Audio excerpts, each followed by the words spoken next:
ஆஹா, 3 பேர் வந்தாவே சமாளிக்க முடியாது. இப்ப 300 பேர்த்த கோர்த்து விட்டு போயிட்டானே. ஐயோ, அங்க பார்த்துட்டு அப்படியே நம்மள பாக்குறாங்களே. கிரியாளா, உடம்ப இரும்பாக்கிக்கடா. அடமள ஆரம்பிச்சு வெளுத்து வாங்க போகுது. உன் துணைக்கு நான் தான், என் துணைக்கு நீ தான். நீயும் நானும் வேற இல்லடா, 2 பேரும் சோக்கடா. அந்த நிலைமையாதான் போயிட்டு இருக்கு. ஒரே பரிதாப நிலை. என்ன சரி சொல்லுங்க. அங்காளி வங்காளிக்குள்ள மேட்ச்னால எங்களுக்கு ரொம்ப சந்தோஷமா இருந்துச்சுன்னு சொல்லக்கூடிய மாதிரி ஒரு மேட்ச். பிளாக் பஸ்டரான என்டர்டைன்மெண்ட், பிளாக் பஸ்டர். நல்ல சூப்பரான மேட்ச். மேட்ச் படி அது மேட்ச் சூப்பரான match. CSK match actually hopeless ஒரு வீடியோ போட்டிருந்தோம். அந்த மேட்ச் முடிச்சுட்டு CSK Delhi match against review ஒன்று போட்டிருந்தோம். அதை நாங்க எண்ட்ல சொல்லியிருந்தோம். இந்த மாதிரி எங்களுக்கு தெரியலங்க, ஆனஸ்டா சொல்லணும்னா ஆர்சிபி வந்து ஜெயிப்பாங்களா தோப்பாங்களா தெரியல, சொல்லி இன்ட்யூஷன் வரும் தெரியல. ஆனா மேட்ச் க்ளோஸா போகும், ஆர்சிபி வந்து ஜெயிப்பாங்க அப்படின்ட்டு வந்து ஹரிஷ் சொல்லியிருந்தாரு. நானும் அப்படிதான் சொல்லியிருந்தேன். அது அப்படியே விட்டுருந்துருக்கலாம். ஜஸ்பிரீத் பும்ரா திரும்ப மும்பை கேப்ல ஜாயின் பண்றாருன்னு தெரிஞ்ச உடனே 2 பேருக்குமே தோணு விஷயம் என்னன்னா, சரணவேல வந்துட்டாரா அப்படின்னு ஊழிடுவாங்கல்ல, அந்த மாதிரி ஊழிட்ட மாதிரி மும்பை இந்தியன்ஸ் ஜெயிப்பாங்க அப்படின்னு நாங்க நினைச்சு நீங்க ப்ரெடிக்ஷன் போட்டுருந்தோம் இன்ஸ்டாகிராம்ல. Unfortunately it went wrong. But நாங்க சொன்ன மாதிரி அப்பவே அதோட மூடிட்டு இருந்திருக்கலாம். But yeah, hats off to RCB. ஒரு செம்ம மேட்ச்ங்க, 2 டீமுமே பாராட்டி ஆகணும். நீ சொல்லு மச்சி. சொல்ல போனோம்னா விராட் கோலியோட இன்டென்ட் வந்து இன்னைக்கு டிஃபரெண்டா இருந்துச்சு. எப்பவுமே விராட் கோலி வந்து கொஞ்சம் ஸ்லோவா ஸ்டார்ட் பண்ணுவாரு, அப்படியே ஆக்சிலேட் பண்ணி எடுத்துட்டு போவாரு. ஸ்பின்னர்ஸை கொஞ்சம் பார்த்து தான் ஆடுவாருன்னு வச்சுக்கோங்களேன். இன்னைக்கு அந்த கதையே கிடையாது. நான் மாத்திரண்டா அப்படின்னு சொல்லிட்டு அவரு ஸ்டார்டிங்ல இருந்தே ஒரு இன்டென்ட். ஸ்பின்னர்ஸ் டேக் ஆன் பண்ண விதம், அண்ணனை நீ வச்சு அண்ணா தானே உள்ள போட்டு விக்கெட் எடுத்துருவ, அண்ணன் ஏறி வந்து ஆரம்பிச்சு சாண்ட்னர்லாம் வந்து வச்சு அடிச்சாரு, ஏறி வந்து அடிச்சாரு. ஆமா, பிச்சுமே அதுக்கேத்தாப்புல கொஞ்சம் ட்ரூவா இருந்துச்சு. பட் ஆனா ஃபர்ஸ்ட் இன்னிங்ஸ் முடியறப்ப கோலி சர்ப்ரைசிங்கா என்ன சொன்னாருன்னா, நீங்க நினைக்கிற மாதிரி பிச்சு ஸ்ட்ரெயிட் ஃபார்வர்டா இல்ல, கொஞ்சம் நின்று தான் வருது அப்படின்னாரு. அண்ட் எனக்கு தெரியல ஆக்சுவலி பால்ஸ் இல்ல டர்ன் ஆச்சு சாண்ட்லர். பட் நீ சொன்ன மாதிரி கோலியோட இன்டென்ட் செம்மையா இருந்துச்சு. ஃபர்ஸ்ட் ஓவர்லேயே தெரிஞ்சது மச்சி. அது தீபக் சகர் அவர் அடிக்க ஆரம்பிச்சதுல இருந்தே வந்து இன்னைக்கு ஏதோ ஒரு முடிவோட தான் இருக்காரு அப்படின்னு தெரிஞ்சது. சூப்பரா ஆடினாரு. பட்டிடர் இன்னிங்ஸ் என்ன நினைக்கிற? செம்மையா ஆடினாரு. வந்து அவர் அவுட் பிளேடு, அவரு எதிர்பார்க்கவே இல்ல. அவருக்கு ஸ்பின்னர் வந்து விக்னேஷ் புதுரை வந்து ஒரு ஓவர் தான் கொடுத்துருப்பாங்க. ஆமா, பட்டிடர் வந்ததுக்கு அப்புறம் விக்னேஷ் புதுரை வேணான்னு சொல்லிட்டு வெளில அனுப்பிச்சிட்டு இருப்பாங்க. நல்ல மூவ் தான் அது. ஆனா பேஸ் பவுலர்ஸே டேக் ஆன் பண்ணிட்டாரு. அதுதான் வந்து ட்விஸ்ட். ஆமா, அது கோலி அதே மாதிரி தான். இதே மாதிரி இன்னிங்ஸ் முடிச்சுட்டு கோலிட்ட கேட்பாங்க. அப்போ பட்டிடர் ஒரு இன்னிங்ஸ், அவர் ஆக்சுவலி தேவதர் படிக்கல் பத்தி நம்ம ஸ்மால் மென்ஷன் சூப்பரா ஆடிந்தாரு சொல்லியிருப்பாரு. தேவ் வந்து சூப்பரா வந்து சப்போர்ட் கொடுத்தாரு, அவரோட இன்னிங்ஸ் தான் டேர்னிங் பாயிண்ட். பட்டிடரோட இன்னிங்ஸ் ஏன் டேர்னிங் பாயிண்ட்னா, அவரோட இன்னிங்ஸ் மட்டும் இல்ல, அது அடிப்பாரு எல்லாருக்குமே தெரியும். பட் அவர் வந்ததுனாலதான் விக்னேஷ் புத்தருக்கு வந்து பவுலிங் கொடுக்கல மும்பை இந்தியன்ஸ். அந்த மாதிரி ஆப்போனன்ட் பிளான்ஸை சேஞ்ச் பண்ணக்கூடிய லெவலுக்கு வந்து அவருக்கு இம்பாக்ட் இருக்கு டீம்ல. அதுதான் பட்டிடரோட ஸ்ட்ரெங்த். கோலி சூப்பரா மென்ஷன் எடுத்துட்டு போனாரு. ஜிதேஷ் சர்மா வந்து முடிச்சு வச்சிட்டாரு. அவ்வளவுதான். என்ன இன்னிங்ஸ் பா போட்டு அந்த ட்ரெண்ட் போல்ட் எல்லாம் ஒரு ஷாட் அடிப்பாருங்க. கூப் மாதிரி ஒரு ஷாட் ஒன்று அடிச்சாருங்க. என்ன ஷாட்டுங்க அது! Trent Boult left arm pacer போறாரு, தூக்கி அந்த மாதிரி அடிக்கிறாரு. சூப்பர் டச்ல இருக்காரு ஜிதேஷ் சர்மா. தெரிஞ்சது பேட்டிங். பினிஷிங் வந்து 200 எதிர்பார்த்தேன் ஆர்சிபி கிட்ட, 221. நாங்க விக்கெட் லாஸ் பண்ணாலுமே எங்களுக்கு அடிக்க ஆள் இருக்குன்ற மாதிரி ரொம்ப வருஷம் கழிச்சு நினைவு தெரிஞ்ச நாள்ல இருந்து இன்னைக்குதான் நான் பார்த்தேன் ஆர்சிபி வந்து லோயர் மிடில் ட்ரஸ்ட் பண்ணா ரன்ஸ் வரும் அப்படின்றது. இந்த மேட்ச் தான் நான் பார்த்தேன். இது இந்த மேட்ச் இல்ல ஆக்சுவலி ஹரிஷ் ஃபர்ஸ்ட் மேட்ச்னு சொல்லிட்டு இருக்காரு. லைக் இந்த டீம் தான் பாக்குறதுக்கு கொஞ்சம் ரொம்ப ஸ்ட்ராங்கா இருக்கு, இந்த டீம் தான் ஆர்சிபி இந்த தடவை குவாலிஃபை ஆவாங்கடா அப்படின்ட்டு கொல்கட்டா நைட் ரைடர்ஸ் போடுவாங்களா போலன்னு சொல்லிட்டு இருக்கான். ஏன்னா அந்த ஃபர்ஸ்ட் மேட்ச்ல தெரிஞ்சு இவனுங்க வந்து ஆர்சிபியே கிடையாது, இவனுங்க ஆடுறது ஆர்சிபியே கிடையாது. ஃபுல்லா மாத்திருக்கானுங்க. தேர் ஓபன் டு சேஞ்சஸ். வில் ஜாக்ஸை என்னைக்கு இவன் விட்டுட்டு தினேஷ் கார்த்திக் அந்த பிளான் சொல்லியிருப்பாரு. சால்ட்டுக்கு ஏன் போனோம்னா 5ல 3 மேட்ச் வந்து சால்ட் வந்து அவர் இன்டென்ட் அடிச்சிருக்காரு பயங்கரமா பவர் பிளேல. சோ அந்த மாதிரி என்ன பேட்ஸ்மேன் சொல்லிட்டு சால்ட் தான் வேணும்னு சொல்லிட்டு ஒத்த காலில் நின்று சால்ட் எடுத்தாரு. அந்த மாதிரி பிளான் பண்ணி இந்த பொசிஷனுக்கு இந்த பிளேயர் சொல்லிட்டு தினேஷ் கார்த்திகை சூப்பரா ஜிதேஷ் சர்மா வச்சு ரீப்ளேஸ் பண்ணதா இருக்கட்டும். ஃபார் தட் மேட்டர் நம்பர் 3 மேடா அவங்க வெங்கடேஷ் ஐயருக்கு ஆல் இன் போனாங்க. நம்பர் 3ல எனக்கு வெங்கடேஷ் ஐயர் தான் வேணும்னு சொன்னாங்க. பட் வெங்கடேஷ் ஐயர் கடைக்கல, எக்ஸ்பென்சிவா போனார்னு உடனே அதே மாதிரி ஒரு டாலா ஒரு லெஃப்ட் ஹேண்டர் பேட்டர் வச்சு ரிப்ளேஸ் பண்ணாங்க. அவரோட இம்பாக்ட் பாருடா. சிஎஸ்கே அகைன்ஸ்டா வந்தாரு, ஜடேஜாவை டேக் ஆன் பண்ணாரு, சூப்பரான ஒரு கேமியோ. இன்னைக்கும் வந்தாரு, சூப்பரான ஒரு கேமியோ. அவர் ஆக்சுவலி கேமியோன்றத செம்ம இன்னிங்ஸே சொல்லலாம். சும்மா தான் சொல்லக்கூடாது. 38 ரன் அடிச்சாரு 20 பால்ல. சூப்பரான இன்னிங்ஸ் தேவதர் படிக்கல். நல்ல பிளான் பண்ணி சூப்பரா எடுத்திருக்காங்க. சரி ஓகே, இது நம்ம சொல்றோமா? ஆர்சிபி நல்லா இருக்காங்க ஆன் பேப்பர் எல்லாம் ஓகே, பேட்டிங் செமையா ஆடுறாங்க ஓகே. ட்ரெண்ட் போல்ட்டோட பவுலிங் ஃபர்ஸ்ட் ஓவர்ல திரும்ப ஒரு விக்கெட். உனக்கு ஒரு ஷாக்கிங் ஃபேக்ட் சொல்றேன். 2020ல இருந்து ட்ரெண்ட் போல்ட் மீதி 10 டீம்ஸையும் அவர் வந்து அவுட் பிளே பண்ணிருக்காரு. எந்த வகையிலனா ஃபர்ஸ்ட் ஓவர்ல விக்கெட் எடுக்கிறதுல 2020ல இருந்து ஒரு 30 விக்கெட் எடுத்திருக்காராம். மீதி டீம்ஸ் எந்த டீம்ஸ் கம்பைண்டாவுமே அவ்வளவு விக்கெட்ஸ் இருக்குல்ல. செகண்ட் இருக்கிறது ராஜஸ்தான். அதுலயுமே ட்ரெண்ட் போல்ட்னால தான் அவங்க அதிகமா இருக்காங்க. ட்ரெண்ட் போல்ட்டுக்கு ஒரு ரெக்கார்ட் வந்துச்சு. அதாவது 50 ரன்ஸ் ஐபிஎல்ல ஃபர்ஸ்ட் டைம் வந்து 50 ரன்ஸ் கொடுத்திருக்காரு. 57 runs. Trent Boult most expensive spell in Boult history இன்னைக்கு. ஆமா சரி ஓகேங்க. எங்க மேட்ச் போச்சு அப்படின்னு பார்த்தோம்னா 200 ரன் 220 ரன் போயிடுச்சு. 200 ரன் அப்படி இருந்தாலுமே கெட்டபிள் தாங்க. ஓரளவுக்கு வந்து போயிட்டு இருக்கலாம். ஒண்ணும் இல்ல. பும்ரா இருந்துமே இந்த நிலைமை. பும்ரா அவ்ளோ சூப்பரா போட்டாரு டெத்ல. அவர் வந்து இன்ஜூரில இருந்து வராரு. அதுவும் இந்த ரூமர்ஸ்லாம் வந்துச்சு. ரூமரா உண்மையான்னு தெரியல. ரோஹித் சர்மா ட்ரெய்னிங்ல வந்து 6 அடிச்சாரு பும்ரா 6 பால்ல அப்டின்ட்டு. ஆமா. பும்ரா போட்டு கலாய்ச்சிட்டு இருந்தாங்க. இவரு இவ்ளோ ஸ்ட்ராங்கா இல்ல இவரு இவ்ளோ வீக்கா என்ன இவ்ளோ மோசமா பவுலிங் போடுறே பும்ரா அப்டின்ட்டு. நல்லா போட்டாருங்க. செம்மையா ஆனா போட்டாரு. பும்ரா வந்து அவர் டெலிவர் பண்றாருங்க. அவரு என்னதான் நடந்தாலும் 260 போனாலுமே நான் வந்து அந்த 6.5 7ல தான் போடுவேன் எக்கனாமின்னு சொல்லிட்டு சூப்பரா போட்டு முடிச்சிட்டாரு. ஆமா. பேட்டிங்ல எங்க வா, போச்சு? வா, வா, வா, வா, வா. அதுதான் வரேன். பேட்டிங்ல வா. எங்க போச்சு? தலைவன் ரோஹித் சர்மா. எனக்கு சத்தியமா என்ன சொல்றதே தெரியல. நான் வந்து 2010, 11ல இருந்து ரோஹித் சர்மாவோட பெரிய ஃபேன் நானு. அப்பத்துல இருந்து யார் இவன் அடிச்சுன்னே இருக்கான் அப்படின்னு சொல்லிட்டு நான் பார்த்து ரோஹித் சர்மாவோட பெரிய ஃபேன் ஆனேன். இந்த டைம்ல எனக்கு தெரிஞ்சு ரோஹித் சர்மா மும்பை இந்தியன்ஸ்க்கு தேவையா அப்படின்னு கேட்டீங்கன்னா, என்ன பொறுத்தவரைக்கும் ரீப்ளேஸ் பண்ணலாம் ராபின் பென்ஸ வச்சு. இல்லன்னா ஒரு நல்ல இந்தியன் பிளேயர வச்சு ரீப்ளேஸ் பண்ணி, ரோஹித் சர்மா கொஞ்சம் ரெஸ்ட் குடுக்கலாம். நான் ஃபர்ஸ்ட் டைம் சொல்றேன். மும்பை இந்தியன்ஸ்க்கு ரோஹித் சர்மா இப்ப தேவையில்ல அப்படின்றது நான் சொல்றேன். இது ஏன்னா எம்எஸ் அந்த தோனியோட அளவுக்கு முடிவு. ஒண்ணுமே இல்லங்க. நீங்க வந்து அவர் இன்னைக்கு அடிக்க போனாரு. இன்டென்ட் எல்லாமே இருந்துச்சு. ஓகே. அந்த இன்ஸ்விங்கிங் பால்ல நீங்க போட்டு பும்ரா போட்டு 6 பால் 6 சிக்ஸ் அடிக்கிறீங்க. அந்த இன்ஸ்விங்கிங் பால் லெஃப்ட் ஆர்மர் போட்டா உனக்கு வந்து ஆடத் தெரியலன்னு எக்ஸ்பிளிசிட்டா அவன் வந்து ஜாஸ் ஏசிலோட நிப்பாட்டிட்டு எஸ்தேல வந்து கூட்டு வந்து போடுறாங்க. அப்ப நீங்க அதுல வொர்க் அவுட் பண்ணிருக்கணும்ல. நீங்க ஸ்ட்ரெயிட் பேட்ல ஆடிருந்தாலே அது விக்கெட் வந்திருக்காதுங்க. எதுக்குங்க அவ்ளோ அவசரப்படுறீங்க? வந்துச்சுல ரன்னு. எதுக்கு எல்லா பாலும் அடிக்கணும்னு சொல்லிட்டு எனக்கு புரியுது. நான் வந்து ஸ்டார்ட்டிங்ல இருந்து அடிச்சு குடுப்பேன். வந்தா மழை, போனா மயிரு. ஆனா மயிரா தான் போயிட்டு இருக்கு எல்லாமே. அதுதான் பிரச்சனையா இருக்கீங்க. நீங்க வந்தா மழைன்னு ஓகே. அந்த 10 மேட்ச்க்கு நீங்க 1 மேட்ச் அடிக்கிறதுக்கு எதுக்குங்க இந்த மாரி தேவையில்ல. 9 கேம் அஃபெக்ட் ஆகுதுல்ல. நல்லது. வேண்டான்றேன். கொஞ்சம் பொறுமையா பார்த்து ஆடுங்களேன். எவ்ளோ நல்ல ரோஹித் சர்மாவ நான் பார்த்தேன். இத்தன காலமா. இன்னும் கேப்பபிலிட்டி இருக்கு. அந்த பேட்டிங் எல்லாமே இருக்கு. இன்னும் பெர்ஃபெக்ட்டாவும் ஆடுவாரு. அந்த ஷாட்ஸ்லாம் இன்னும் கிளீனா ஆடுறது அளவுக்கு அவருக்கு வந்து அவ்ளோ விளையாடிட்டாரு கேம். ஓகேவா? ஒண்ணும் இல்ல. அந்த மைண்ட் செட் தான். கொஞ்சம் மாத்திட்டு, மூடிட்டு, கரெக்ட்டா அந்த மைண்ட் செட்ட வச்சுக்கிட்டான்னா என்னப்பா கரெக்ட்டா இருக்கும். என்ன அவ்வளவுதான். நான் ஒண்ணுமே இல்ல. மைண்ட் செட்ட மாத்துனா போதும். ரொம்ப அக்ரெசிவ்ன்னு சொல்லிட்டு தலைவன் வந்து ஒரு ஒரு பாலுமே அடிக்க போனா எப்படி? நீ சொல்லு. அதாவது இப்ப பொதுவா சில பிளேயர்ஸ்லாம் இருப்பாங்க. ஃபர்ஸ்ட் பால் சாமிக்கு வைப்பாங்க. கரெக்ட்டா? ஃபர்ஸ்ட் பால் சாமிக்கு அப்டின்ட்டு ஆடுவாங்க. ஆனா அந்த மும்பை இந்தியன்ஸ்ல ஃபர்ஸ்ட் பிளேயரே சாமிக்கு விடுறோம்டா அப்டின்ற மாரி ஃபர்ஸ்ட் பிளேயரே சாமிக்கு விட்டுட்டு இருக்காங்க ஒவ்வொரு மேட்சும். இந்த மாரி நானும் இந்த மைண்ட் செட்டோட எனக்கு தெரிஞ்சு விளையாடுறது வேஸ்ட். ஆனா உண்மையிலே நீங்க ஒரு மேட்ச் நீங்க அடுத்த மேட்ச்சே நீங்க செஞ்சுரி அடிக்கிறீங்க ரோஹித் சர்மா. அடுத்த 9 மேட்ச் நீங்க காவு வாங்குறதுக்கு அந்த செஞ்சுரி எனக்கு தேவையே இல்ல.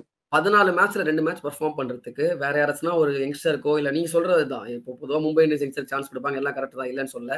அதே மாரி அந்த இடத்துல ராபின் மின்ஸ் இதுவரைக்கும் அவங்க பண்ணது ஜஸ்டிஸே கிடையாதுங்க. ஏன்னா நான் ராபின் மின்ஸ டொமஸ்டிக்ல 2 இயர்ஸா ஃபாலோ பண்ணிட்டு இருக்கேன். அவரோட ஸ்ட்ரெங்த் என்னன்னா towards the end of the இதுல பேசர்ஸ் அடிப்பாரு. ஸ்பின்னர்ஸ்க்கு அகைன்ஸ்டா அவர் எவ்வளவு ஸ்ட்ராங்னு எனக்கு தெரியல. ஏன்னா அவர் நிறைய அவுட் எடுத்து நான் பார்த்திருக்கேன்.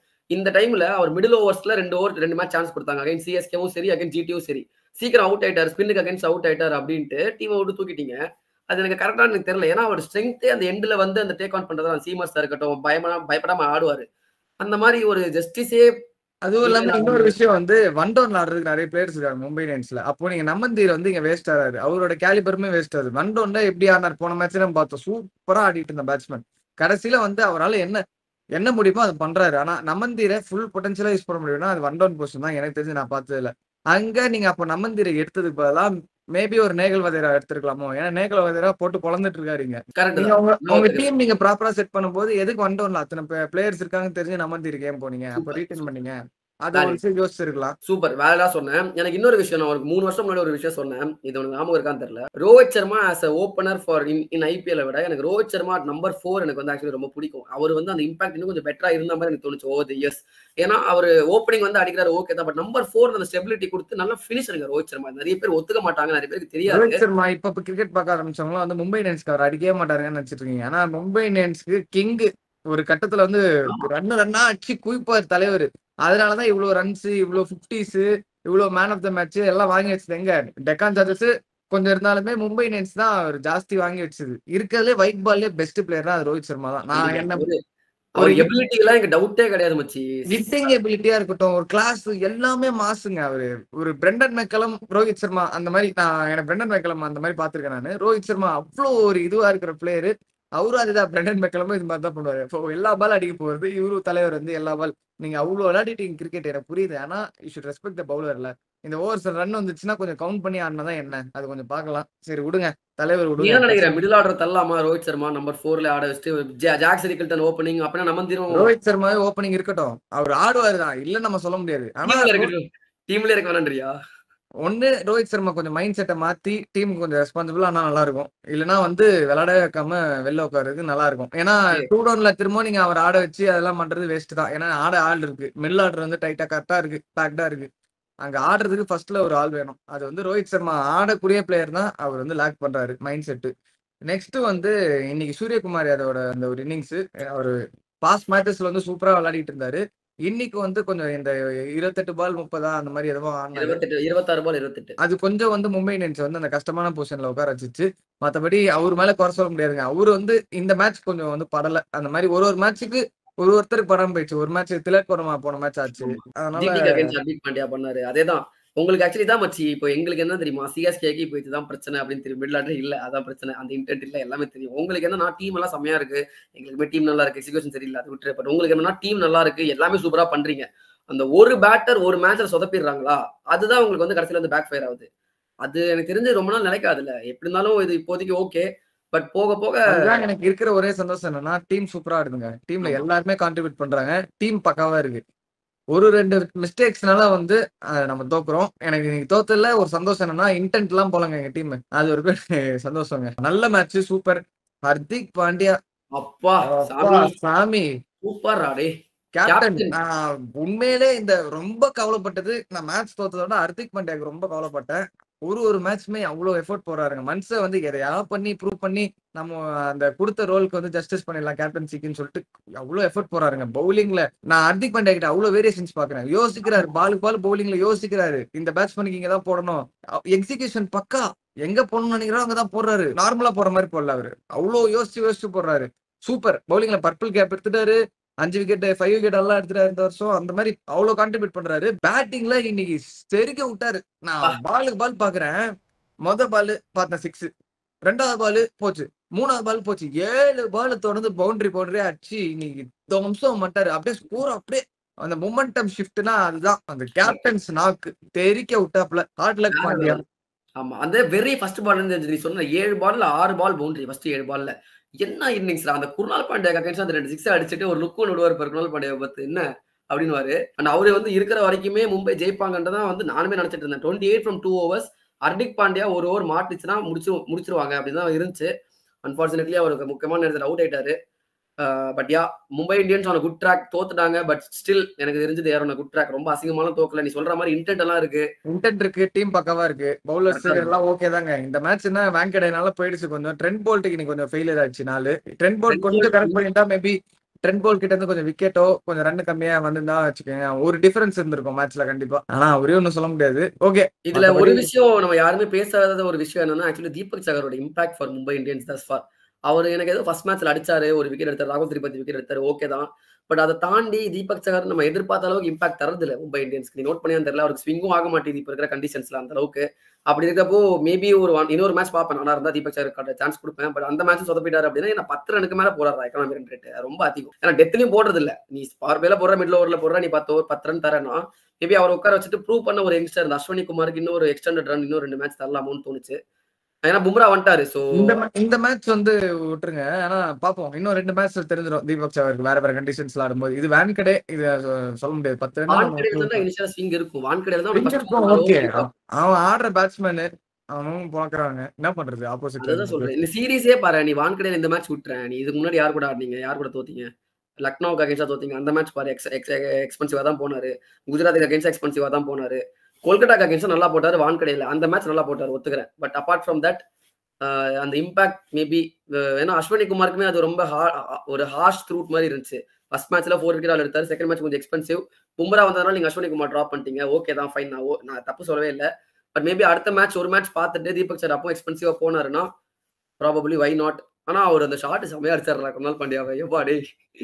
சரியான ஷாட். நல்ல கேட்ச். செம்ம கேட்ச். ஒரு shot Bhuvneshwar Kumar outside off எங்கேயோ போட்டிருப்பாருங்க. திலக் வர்மா மடக்கி அந்த ஆ நம்ம பார்த்திருக்கோம்ல அந்த ஸ்வீப் ஷாட் ஒன்று அடிக்கிறதுல திலக் வர்மா கிங்னு சொல்லிட்டு எங்கேயோ போற பால மடக்கி 6 அடிச்சு அது செமையா இருந்துச்சு. மிரட்டலா இருந்துச்சு அந்த 6.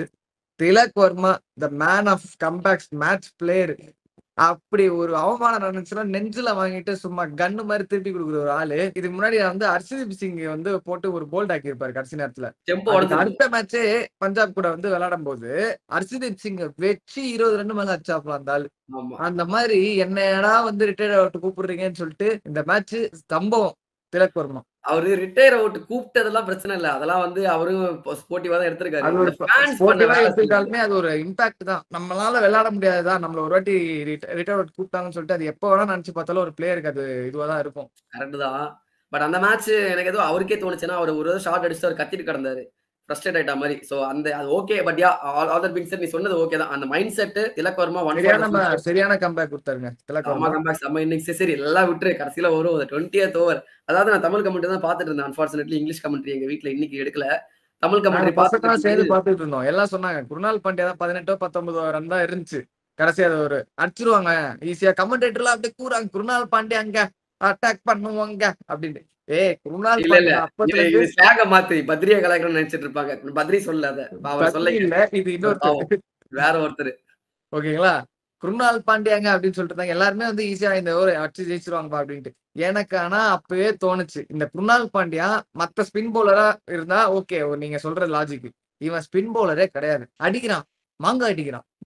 நம்ம எப்படி தெரியுமா, நம்ம ஒரு மேட்ச் தோக்க போகுதுன்னா கையை மடக்கி இப்படி பவுலிங் போடும்போது பவுலிங் போட்டு அடிப்போம்ல, கிரவுண்ட்ல போட்டு அடிப்போம்ல, அந்த மாதிரி தலைவன் கை மடக்காமலே அடிக்கிறாப்ல. ஸ்பெஷலிஸ்ட் போட்டு பவுன்சரு போட்டு மாங்கா அடிக்கிறதுக்கு பேட்ஸ்மேன் வந்து ஒரு இது கால்குலேஷன்ல இருப்பான். ஸ்பின்னரை வந்து எப்படி ஆட முடியுமோ அவ்வளவுதான் ஆட முடியும். நீங்க அதுக்கு மேல ஸ்பின்னர் ஃபாஸ்ட் போடும்போது ஆடுறது வந்து டிஃப்ரெண்ட் ஃபீலிங். என்னதான் நீ வந்து அவ்வளவு ஃபாஸ்ட் பவுலர் போட்டு அடிச்சாலுமே ஸ்பின்னர் திடீர்னு ஃபாஸ்ட் போடும்போது அது எவ்வளவு கனெக்ட் பண்ண முடியும்? ஒரு பால் 2 பால் கனெக்ட் பண்ணலாம், எல்லா பால்லாம் கனெக்ட் பண்ண முடியாது, கஷ்டம்.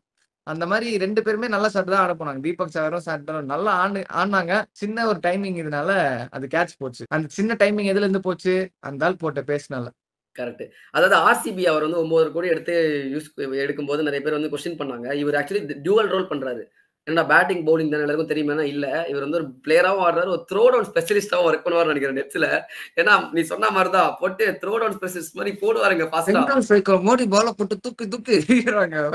கீப்பரே வந்து காண்டாயிட்டு பின்னாடி போறீங்களா? போயிட்டு நான் வந்து பின்னாடி நின்னுக்குவான்னு சொல்லிட்டு கேட்டேன் நடுவுல. அதெல்லாம் ஃபன்னாச்சு. சிரிச்சுன்னு எரிஞ்சாலும் இருந்தாலும் தலைவன் நல்லா போடுறான். அதுதான் உண்மை. எஸ். இன்னொரு அது சின்ன சமயம் இருந்தா மேபி அந்த 2 பாலுமே 6 போயிருந்திருக்க வாய்ப்பு இருக்கு. அது வான்கடைன்றதுனால கொஞ்சம் டீப்ல கேட்ச் பிடிச்சிட்டாங்க. அந்த கேட்ச் அப்ரிஷியேட் பண்ணி ஆகணும். அந்த சால்ட்டும் டேவிடும். அண்டர் த பிரஷர் அவர் தூக்கி போட்டு லபக்குன்னு ஒண்ணு போட்டிருப்பாரு. Super catch. ஆமா. மத்தபடி மும்பை என்னை பொறுத்த வரைக்குமே Mumbai is in good hands. But ஆனா கண்டினியூஸா ஒரு ஸ்ட்ரீக் மாதிரி ஜெயிக்கணும் பிளே ஆஃப்ஸ்குள்ள போறதுக்கு. ஏன்னா ஒரு தொடர்ந்து சீரீஸ் ஆஃப் மேட்சஸ் ஜெயிக்கிற மாதிரி இருக்கும். இதுக்கு மேல 1-2 தான் தோக்குற மாதிரி இருக்கும். சிஎஸ்கேக்கும் அதே நிலைமை தான். உங்களுக்கு புதுசா எல்லா சீசனும் இப்படிதான் பண்ணிட்டு இருக்கீங்க. அது பண்ணுவோம் ஓகே. ஆனா பொலாட் இல்ல இந்த வாட்டி. அது ஒரு என்னதான் நீ சொல்லு. இந்த வாட்டி இல்ல. கடைசி 3-4 வாட்டியுமே பொலாட் இல்ல. அதனால தான் தோக்குறீங்க. அதான் உண்மை. அந்த பாசிட்டிவான ஒரு மனுஷன். நான் சின்ன வயசுல இருந்து எனக்கு ரோஹித் சர்மாவோட மும்பை இந்தியன்ஸ்ல பொலாடுக்கு நான் கத்தி கத்தி இது பண்ணதான் ஜாஸ்தி. அந்த அளவுக்கு இன்ஸ்பயர் பண்ண ஒரு மனுஷன். ஓகே அவர் போயிட்டாரு, அவர் இல்லாத மனுஷனை பத்தி என்ன புலம்புறதுக்கு. ஒரு பினிஷிங்னு வரும்போது தேவைப்படுதுல்ல, அதுதான் மேட்ரு. அங்க கரெக்டா அந்த அளவுக்கு பினிஷ் பண்ற கேப்பபிலிட்டி யாரு சொல்லுவீங்க நீங்க பினிஷர்னு? அந்த அளவுக்கு ஹர்திக் பாண்டியாவும் முன்னாடி வந்துடுறாரு விக்கெட் ஸ்டம்பிள் ஆனதுக்கு அப்புறம். முன்னாடி ஹர்திக் பாண்டியா ரோல கேரன் பொலாட் பண்ணாரு. இப்ப இந்த மேட்ச் அந்த ரோல் பண்ணதை பொலாட் பண்ணிருப்பாரு. கீழே ஹர்திக் பாண்டியா வந்து 6 அடிச்சு முடிப்பாரு. இப்ப அந்த இடத்துல ஒருத்தர் லாக் ஆகுது. ஆக்சுவலி எனக்கு ஒரு சொல்யூஷன் இருக்கு இதுல. நீ சொல்ற கேள்வி கடன கேள்வி. எனக்கு ஒருத்தர் மைண்ட்ல இருக்காரு. பட் எனக்கு என்னன்னா ஆக்சுவலி ரிக்கல்டனோட கேட்ச் பை தி வே செம்ம கேட்ச். கேட்ச் ஆஃப் தி டோர்னமெண்ட்னே சொல்லலாம் ஆல்ரெடி. செம்ம கண்டெண்டர் அது. நல்ல கேட்ச்ங்க அதுதான். சூப்பரா இருந்துச்சு. ரிக்கல்டன் இந்த டீம்ல வந்து ஆக்சுவலி ஓப்பனிங் ஆடுறாரு. எனக்கு ஏதோ ஒரு இம்பாக்ட் இன்னும் அந்த அளவுக்கு இல்லங்க. ஒரு மேட்ச் அடிச்சாரு. போன மேட்ச் கொல்கட்டா அகைன்ஸ்ட் 50 அடிச்சாருன்னு நினைக்கிறேன். அபார்ட் ஃப்ரம் தட் எனக்கு ஒரு விஷயம் இன்டர் நல்லா இருந்துச்சுங்க. சூப்பரா ஆடுனாருங்க. அவரு அந்த 20-25 தாண்ட மாட்டாரு. அதான் பிரச்சனை. பட் நான் ஒரு ஐடியா சொல்றேன். இது வந்து மேபி கரெக்டா இருக்குமா இருக்காதான்னு தெரியல. பட் எனக்கு என்ன தோணுச்சுன்னா means Rohit Sharma opening, wicket keeper means. அந்த ஃபாரின் ஸ்லாட் ஓபன் ஆகும்ல, அந்த ஃபாரின் ஸ்லாட்ல பெவான் ஜேக்கப்ஸ் நீங்க ஒரு ட்ரை கொடுத்து பார்க்கலாம். மின்ஸ் இல்லாட்டி கூட வில்ஜாக்ஸ் வந்து ஆடலாம். வில்ஜாக்ஸ் கூட ஓகே தான். வில்ஜாக்ஸ் ஓப்பனிங் ஆடுனா நான் ஏன் மின் சொல்றேன்னா இவங்க அந்த right hand left hand combination வேணும் நடமுடிப்பீங்க. ஆனா வில்ஜாக்ஸ்மே வந்து ஸ்கேம்ஸ் ஒரே ஸ்கேம்ஸா இருக்கு. அடிக்கவே இல்ல. பெவான் ஜேக்கப்ஸ் ஒரு ஃபினிஷரா ஒரு 1 or 2 மேட்சஸ் ட்ரை பண்ணா நல்லா இருக்குமோன்னு எனக்கு தோணுது. ஏன்னா பார்த்திருக்கோம் வீக்லி இப்படி தான் அவ்வளவு கூவி இருக்கேன். அண்ட் மும்பை இந்தியன்ஸ் பார்த்து தான் எடுத்திருக்காங்க அப்படின்றப்போ நீ கேட்கிற அந்த பொலாரோட இம்பாக்ட் கொடுக்க வாய்ப்பு இருக்கு. டேவிட் மாதிரி ஆகாம ஒரு பொலாட் மாதிரி ஒரு இம்பாக்ட். ரிக்கில்டனை கூட நீங்க டிஸ்டர்ப் பண்ண வேணாம். ஜாக்ஸை தூக்கி வச்சுட்டு பெவன் ஜேக்கப்ஸை கூட எடுத்துட்டு வந்துடலாம் ஸ்ட்ரைட்டா. நல்ல ஐடியா. அது அப்படி கூட பண்ணலாம். ஏன் ரிக்கில்டன் நல்லா ஆடுற பிளேயர் இது பண்ணோம். ஜாக்சன் ஒருத்தர் வந்து ஸ்கேம் பண்ணிருக்காரு, அவரை கூட குறைக்கலாம் கொஞ்சம். எனக்கு அதான்டா பிரச்சனை. இவங்க நமந்தீரை வந்து நம்பர் 3 ஆட வைக்காம போன மேட்ச்ல இம்பாக்ட் சூப்பரா கொடுத்தாலுமே திரும்ப ஜாக்ஸ் அட் நம்பர் 3 போய் அங்கேயே நீங்க தோத்துட்டீங்க. அவருமே ஸ்லோ இன்னிங்ஸ் தான் ஆடினாரு. இப்ப ஜாக்ஸ் தூக்கி போட்டா நம்மந்தீர் அந்த இடத்த ஃபில் பண்ணிடுவாரா? நம்மந்தீருக்கு ஒரு பொசிஷன் கிடைச்சிரும். Number 4 Tilak Varma, number 4 SKY, number 5 Tilak Varma, number 6 Hardik Pandya, number 7 Bevon Jacobs. அது பாரு எவ்வளவு ஸ்ட்ராங்கா இருக்கு ஆன் பேப்பர் பார்க்க. But of course Tilak Varma ஒரு ஒன் டவுன் பிளேயர். அவருமே நம்ம இங்க உங்க டீம்ல ஆக்சுவலி ஸ்கையுமே ஒரு நம்பர் 3 பிளேயர் தான். அதான் ஸ்கை என்ன பண்ணாரு, இந்தியா டீம்ல நம்பர் 3 ஆடிட்டு இருந்தாரு. திலக் வர்மா வந்தானா அந்த பொசிஷன் திலக் வர்மா போச்சு. ஆமா ஆமா. இப்ப கேப்டன் வந்து என்ன இது பண்றாரோ அதுதான் நடக்கும். தெரியல விடு. சரி, அதான் மும்பை இந்தியன்ஸ் நல்லா இருக்கு, ஆர்சிபி நல்லா இருக்கு. அடுத்து எங்களுக்கு தான் அப்படியே நம்மள பாக்குறாங்களே திரும்பி அப்படின்ட்டு எங்களுக்கு இன்னைக்கு ஒரு மேட்ச் இருக்கு பஞ்சாப் அகைன்ஸ்டா சண்டிகர்ல மேட்ச். கைஸ், ஆனா irrespective ஆஃப் த மேட்ச் இதுக்கு ஒரு மேட்ச் ரிவ்யூ போடுவியா, மேட்ச் ரிவ்யூ போடுவியான்னு கேட்பீங்க. இந்த மேட்ச்சுக்கு நாங்க ப்ரிவ்யூ ரிவ்யூ ரெண்டுமே போட போறது கிடையாது. சிஎஸ்கே ஜெயிச்சாலும் சரி தோத்தாலும் சரி நாங்க போட போறது இல்லை. ஏன்னா எனக்கு ஒரு ரெஸ்ட் வேணும், ஒரு பீஸ் ஆஃப் மைண்ட். மேட்ச் சாமி விட்டுருவோம் அவ்வளவுதான். CSK is unpredictable. பாப்போம், இந்த மேட்ச் பஞ்சாப் கூட ஜெயிச்சாங்கன்னா ஒரு நம்பிக்கை இருக்குங்க. பஞ்சாப் கூட தோத்துட்டாங்கன்னா கொஞ்சம் கஷ்டம் தான் உண்மையிலே. அது பஞ்சாப் கூடயேன்னு சொல்ல முடியாது, ஏன்னா பஞ்சாபும் ஸ்ட்ராங்கா தான் இருக்காங்க. பட் பஞ்சாப் கூட பஞ்சாப் இதுவா சொல்லல, இந்த மேட்சும் தோத்துட்டாங்கன்னா அப்படின்ற கரெக்ட் தான். சம்திங் பெரிய ஒரு ஓட்டை இருக்கு, அது வந்து கிளியர் பண்ணணும். அப்போ எனக்கு என்னன்னா இந்த மேட்ச்ல நான் எக்ஸ்பெக்ட் பண்றது ஒன்னே ஒன்று தான், இவங்க தோத்தாலும் எனக்கு பிரச்சனை இல்லை. ஆனா அந்த ஒரு ஃபைட் பண்ணி ஒரு அந்த அந்த ப்ராப்ளம்ஸ் எல்லாம் இருக்குல்ல, அதெல்லாம் ஓரளவுக்கு சால்வ் பண்ணி ஓகேடா இந்த காம்பினேஷன் நல்லா இருக்கு. இப்ப நம்ம மும்பைக்கு எப்படி சொல்றோம், காம்பினேஷன்லாம் பக்காவா இருக்கு. அந்த 1 or 2 ஃபெயிலியர்ஸ் இருக்கு, அது வந்து ரொம்ப நாள் நிலைக்காது, அது வந்து கம்பேக் கொடுப்பாங்கன்னு கான்ஃபிடண்டா சொல்றோம்ல. அந்த மாதிரி ஒரு டீமா சிஎஸ்கே ஃபார்ம் ஆனாங்க எனக்கு போறோம். ஒரு நம்பிக்கை பிளேயர்ஸ் கூட்டுருங்க, ஃபேன்ஸுக்கு வந்தா போறோம். இந்த டீம் தேறிடும்டா அப்படின்ட்டு திரும்ப நாளைக்கும் அந்த மாதிரி லொட்டையா மும்பை என்னதான் தோத்தாலுமே நம்மளுக்கு ஒரு நம்பிக்கை இருக்குல்ல, நல்லாதான் விளையாடிட்டு இருக்காங்க. கடைசியில வந்து அப்ப 2 மேட்சும் கடைசியில வந்து தோத்தாங்க, ஒரு எடுத்துட்டு வந்துட்டாங்க மேட்ச. அந்த மாதிரி சிஎஸ்கேக்கு வந்து ஏதாவது நடக்கணும், ஒரு இன்டென்ட் வரணும், மைண்ட் செட் தாங்க இன்டென்ட் வரணும். நீங்க 13வது ஓவர்ல ரன் ரேட் கார்டு போனீங்கன்னா எங்க அது வரும். பை தி வே கைஸ், ரொம்ப தேங்க்யூ சோ மச். நம்ம வந்து 2000 சப்ஸ்கிரைபர்ஸ் வந்து ரீச் பண்ணிட்டோம். It's impossible without you guys. அதுல கான்ஸ்டன்டா நிறைய பேர் ரெகுலர் சப்போர்ட் பண்றீங்க, கமெண்ட்ஸா இருக்கட்டும், கிரிட்டிசைஸும் பண்றீங்க, which is great. அகைன் நீங்க போடுற கமெண்ட்ஸ்க்கு கிரிட்டிசைஸ் பண்ணாலுமே நாங்க அதை வந்து ரெஸ்பாண்ட் பண்ணிட்டு இருக்கோம். ஃபார் எக்ஸாம்பிள் இன்ஸ்டாகிராம்ல ஒரு 3 நாள் முன்னாடி அந்த மும்பை எல்எஸ்ஜி மேட்ச் நம்ம வந்து எல்எஸ்ஜி ஜெயிப்பாங்க நான் கான்ஃபிடண்டா ப்ரெடிக்ட் பண்ணியிருந்தேன். அதுக்கு ஒருத்தங்க வந்து கமெண்ட் பண்ணியிருந்தாங்க நாஸ்ட்ரடாமஸ் அப்படின்ட்டு, சாரி மெசேஜ் பண்ணியிருந்தாங்க நாஸ்ட்ரடாமஸ் அப்படின்ட்டு. யாருன்னு அவங்களுக்கு தெரியும், அவங்க வந்து கமெண்ட்டும் பண்ணுவாங்க இன்னைக்கு. ஸோ அவங்க அதுக்கப்புறம் வந்து எப்படி சொன்னாங்கன்னு தெரியல, அடுத்த ஒரு 3 மேட்ச் தொடர்ந்து இப்ப நம்ம தப்பா ப்ரெடிக்ட் பண்ணிருக்கோம். இதெல்லாம் சொல்றப்போ அவங்க வந்து நல்லா அந்த கான்வர்சேஷனே பண்ணா போகுது. எனக்கு என்ன சந்தோஷம்னா, யூடியூப் வீடியோ போடுறோம், போயிட்டோம் இல்லாம அந்த ஒரு கம்யூனிட்டியா பில்ட் ஆகி அது அவுட் சைட் யூடியூபும் ஒரு கம்யூனிட்டி மாதிரி நல்லா ரெகுலரா வந்து நீங்க எல்லா வீடியோஸும் பார்த்து நீங்க அதுக்கு ஒரு வீடியோவும் நீங்க எஃபோர்ட் போட்டு கமெண்ட் பண்றீங்க, அதெல்லாம் ரொம்ப தேங்க்ஸ். ஆமா, அண்ட் எப்படி பெட்டர் பண்ணலாம் அப்படின்னு சொல்றீங்க. It's really amazing and thank you all for all the support. And என்னடா மேட்ச் ரிவ்யூ வீடியோ மட்டும் தான் போட்டுட்டு இருக்காங்க அப்படின்னு நீங்க வந்து யோசிக்காதீங்க. வெட்னஸ்டே நாங்க ஒரு பேங்கர் ஆஃப் வீடியோ வந்து உங்களை சந்திக்கிறோம். இந்த வீடியோ வெட்னஸ்டே வரும், இன்ட்ரெஸ்டிங்கான வீடியோவா இருக்கும். ஸோ வெயிட் பண்ணி பாருங்க. கூடிய விரைவில் ஒரு சர்ப்ரைஸும் இருக்கு. நம்ம ஆக்டிவ் சப்ஸ்கிரைபர்ஸ்க்குலாம் வந்து நம்ம டீம் கூட என்கேஜ் பண்ணலாம். லைக் நீங்களுமே வந்து நம்ம வீடியோல ஒரு பார்ட்டா இருக்கலாம். அது ஒரு அப்டேட் இருக்கு, அதுக்காக ஒரு விஷயம் பண்ணிட்டு இருக்கோம், நாங்கள் கூடிய விரைவில் சொல்றோம். ஸோ வீடியோ நிறைவடைந்தது. இது மாதிரி நிறைய வீடியோஸ் பார்க்கறதுக்கு இன்ட்ரெஸ்டிங்கா நம்ம மேட்ச் ரிவ்யூஸ்லாம் ரெகுலரா இப்போ பண்ணிட்டு இருக்கோம். நீங்க இதெல்லாம் ரெகுலரா பார்க்கணும் அப்படின்னு நினைச்சீங்கன்னா கிரிக்கெட் டைமெண்ட்டுக்கு ஒரு சப்ஸ்கிரைப் போட்டு விட்டுருங்களேன். ஏன்னா சின்ன பசங்க நாங்க, எங்களை சப்ஸ்கிரைப் பண்ணுங்க.